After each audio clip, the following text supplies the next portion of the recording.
પોરબંદરનો મત વિસ્તાર એનું આખું લોજિક એવું છે, એમાં કુતિયાણા અને પોરબંદર આ બે જ તાલુકા એવા છે જેમાં મહેર જ્ઞાતિનો સૌથી વધુ પ્રભુત્વ છે.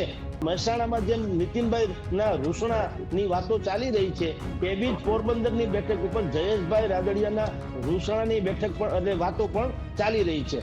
મહેર સમાજનો જેની ઉપર દબદબો છે એવા કાંદલભાઈ જાડેજા એ અત્યારે અપક્ષ હોવા છતાં ભારતીય જનતા પાર્ટીની સાથે જ છે. રાદડિયા તો એવા હતા, એ સ્વયં એક પક્ષ કે એક જ સંસ્થા હતી એમ કહો તો ચાલે. એ અપક્ષમાં જીતતા, કોંગ્રેસમાં જીતતા, ભાજપમાં જીતતા. પોરબંદરમાં આયાથી લોકો જ હંમેશા જીતતા આવ્યા છે. રમેશ ધડુક હોય કે વિઠ્ઠલ રાદડિયા હોય કે ભાઈ મનસુખ માંડવિયા હોય કે આની પહેલાના ભારતીય જનતા પાર્ટીના જુનાગઢના એક ધારાસભ્ય હતા તે હોય. જુઓ, તમારી મેં આપને કીધું તેમ કે ભરૂચ અને પોરબંદર બે જ પડકારદાયક છે, તો મેં આપને વાત કરી જ છે. હવે શું પડકાર છે? પોરબંદરનો મત વિસ્તાર એનું આખું લોજિક એવું છે, એમાં કુતિયાણા અને પોરબંદર આ બે જ તાલુકા એવા છે જેમાં મહેર જ્ઞાતિનો સૌથી વધુ પ્રભુત્વ છે. બાકીના ગોંડલ, જેતપુર, ભાયાવદર થી રાજકોટ એ બધા જે આખું પેટર્ન છે એ કડવા અને લેવા પાટીદારોનો આખો સમૂહ છે. એટલે ભારતીય જનતા પાર્ટીએ શું કરવું પડ્યું, એમાં મેકેનિઝમ તો થઈ ચૂક્યું છે. મહેર સમાજનો જેની ઉપર દબદબો છે એવા કાંદલભાઈ જાડેજા એ અત્યારે અપક્ષ હોવા છતાં ભારતીય જનતા પાર્ટીની સાથે જ છે. ભાઈ હું કેમ રાજ્યસભામાં પણ કાંદલભાઈ જાડેજાએ પક્ષના મેન્ડેટથી વિરુદ્ધ જઈ અને ભારતીય જનતા પાર્ટીના ઉમેદવારને સમર્થન આપ્યું હતું. એટલે હવે ભાઈ કાંદલ જાડેજા જે છે એ ત્યાં એ વિસ્તારમાં એની બાકીની તમે ને હું જે જાણીએ છીએ એ છાપથી તદ્દન વિપરીત ત્યાં અડધી રાતના હોકારા તરીકેની છાપમાં એ જાણીતા છે. અને પૈસા તો તમે જાણો છો, ભગવાન દયા છે એટલે ગમે ને દાન ધર્મ કરતા ફરે છે, કંઈકના કજિયા ઉકેલે છે. એટલે એનો પડ્યો બોલ ત્યાં જિલ્લાય એમ છે. એટલે એક તો જે મહેર જ્ઞાતિને લાગે વળગે ત્યાં સુધી પ્રોબ્લેમ હતો, તો એમાં કાંદલભાઈ જાડેજા ભારતીય જનતા પાર્ટીના સમર્થનમાં આવી શકે. બીજું જે પોરબંદર ગામનું નામ સાંભળીને આપણને સીધું લાગે કે અર્જુન મોટવાડિયા, આપણે એક જ પડઘો અર્જુન મોટવાડિયા તમે હું જાણીએ છીએ કે ભારતીય જનતા પાર્ટીમાં આવી ગયા છે. અને અર્જુનભાઈ મોટવાડિયા આ અંદરખાને એવી બુદ્ધિપૂર્વકની શરત સાથે આવ્યા છે, એને ભારતીય જનતા પાર્ટી તરફથી કહેવામાં આવ્યું છે કે પોરબંદરમાં મનસુખભાઈ માંડવિયાને અમે બુદ્ધિપૂર્વક પહેલી વખત ત્યાં મૂક્યા છે, પ્રયોગ કર્યો છે. કારણ કે એ બેઠક જે છે વિઠ્ઠલભાઈ રાદડિયા, ભારતીય જનતા પાર્ટીના વિઠ્ઠલભાઈ રાદડિયાની બેઠક ગણાતી હતી. ને રાદડિયા તો એવા હતા, એ સ્વયં એક પક્ષ કે એક જ સંસ્થા હતી એમ કહો તો ચાલે. એ અપક્ષમાં જીતતા, કોંગ્રેસમાં જીતતા, ભાજપમાં જીતતા. કારણ કે એનું સહકારી ક્ષેત્ર ઉપરનું બહુ ભયંકર પ્રભુત્વ છે. એટલે હવે એના છોકરા જયેશભાઈ રાદડિયા એને ટિકિટ જોતીથી પણ નથી મળી.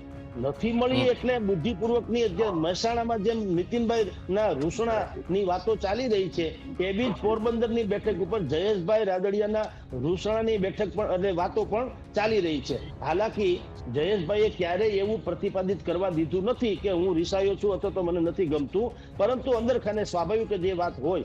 હવે એમાંથી પણ બધી ટ્વિસ્ટ છે. ટ્વિસ્ટ શું છે કે વિઠ્ઠલભાઈ રાદડિયાની જે પરંપરાગત બેઠક મનાતી હતી, એ પોરબંદરની બેઠકમાં વિઠ્ઠલભાઈના જ એક સમયના પીએ કહી શકાય એવા લલિતભાઈ વસોયા એને ટિકિટ આપવામાં આવી છે. જેવા જ કોઈ સ્થાનિક નેતાની ટિકિટ મળે એવી હોઈ શકે. મનસુખભાઈ તો પેરેશૂટ થી આવેલા છે, કારણ કે મનસુખભાઈ તો ભાવનગર ને પાલિતાણા એ પંથકમાં કોશિશ કરતા હતા, અમરેલીમાં. હવે એને ન્યાય સમીકરણો થોડાક બદલાઈ ગયા, એટલે ભારતીય જનતા પાર્ટીએ ત્યાંથી ઉપાડીને સીધા પોરબંદર મૂકી દીધા. તો પોરબંદરમાં એની છાપ હંમેશા અહીંયા ભારતીય જનતા પાર્ટીને લાગે વળગે પોરબંદરમાં આયાથી લોકો જ હંમેશા જીતતા આવ્યા છે.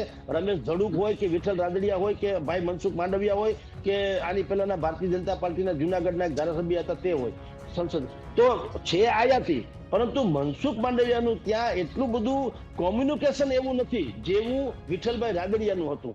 એટલે ભારતીય જનતા પાર્ટી કદાચ એવું જો માને અને પાટીદાર સમાજ જો એવું માને કે ભાઈ આ કઈ બરાબર ન ગણાય, પાટીદાર સમાજના લાયક ઉમેદવારને બદલે આયાતીને આપી દીધું, એવો એક જો પ્રોબ્લેમ થાય ને જો એ નિષ્ક્રિય રહે મતદાન કરવા, બગાવત તો છોડી દો પણ મતદાન ન કરી શકે ને, નિષ્ક્રિય રહી શકે, તો ભારતીય જનતા પાર્ટી માટે બહુ ભારે પડે. કારણ કે સામે પક્ષે લલિત વસોયા છે, એ પણ એટલા જ લાયક અને ઝુંઝારું બે રીતે છે.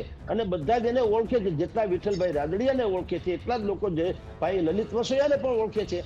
એ કોંગ્રેસ પક્ષમાં છે એ જુદી વાત છે, પરંતુ એક ચમકારો આપવો હોય, ધારો કે પાટીદાર સમાજે ભારતીય જનતા પાર્ટીને એવો ચમકારો આપવો હોય કે ભાઈ અમારી અવગણના તમને બધી જગ્યાએ કે તમે બોલે છો નિહાલ સત શ્રી અકાલ એવું ન હોય, અમારી અવગણના તમને ભારે પડી શકે એવો ચમકારો જો આપવો હોય તો આ બેઠક ઉપર પાટીદાર સમાજ આપી શકે એવો પ્રોબ્લેમ છે, કારણ કે પાટીદાર બહુલ્ય વિસ્તાર છે અને લલિતભાઈ વસોયા એ ભલે કોંગ્રેસમાં છે પરંતુ વિઠ્ઠલભાઈ રાદડિયાની ટોટલી રણનીતિના જાણકાર છે. જયેશભાઈ રાદડિયા અને પાટીદાર સમાજના બીજા નેતાઓ જો શિથિલ રહે, નિષ્ક્રિય રહે, મતદાન ત્યાં ઓછું થાય તો ભારતીય જનતા પાર્ટી માટે ત્યાં મુસીબત સ્વાભાવિક થઈ પડે તો નવાય નહીં.